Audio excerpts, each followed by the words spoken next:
آج میں ایسی جنت میں موجود ہوں جہاں پہ ہمارے دو سردار موجود ہیں، امام علی نقی علیہ السلام اور امام حسن عسکری علیہ السلام، اور ان کی ایسی باکمال فضیلت ہے اور آل محمد کا پورا گھرانہ ایسے باکمال ہے کہ ان کے در پہ آ کے اگر آپ مانگیں تو پھر آپ کو کسی در پہ جانے کی ضرورت نہیں پڑے گی۔ آئیں ان شہزادوں کی، ان سرداروں کی آپ کو میں زیارت کرواتا ہوں۔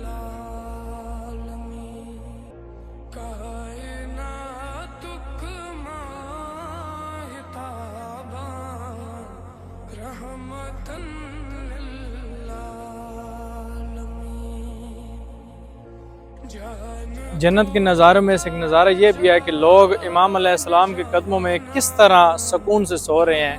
آپ دیکھ سکتے ہیں کہ یہ جنت کا ماحول ہے، اور جنت کے سرداروں کے پاس ہم موجود ہیں، تو آپ کو اندر جا کر جنت کے سرداروں کی زیارت بھی کرواتے ہیں۔ آج میں موجود ہوں سامرہ میں، جہاں پہ ہمارے دو امام علی نقی علیہ السلام اور امام حسن عسکری علیہ السلام موجود ہیں۔ آپ زیارت بھی کریں اور دعا بھی کریں، خداوند عالم ان کے صدقے آپ جو بھی مانگیں گے وہ خداوند عالم آپ کو عطا کرے گا۔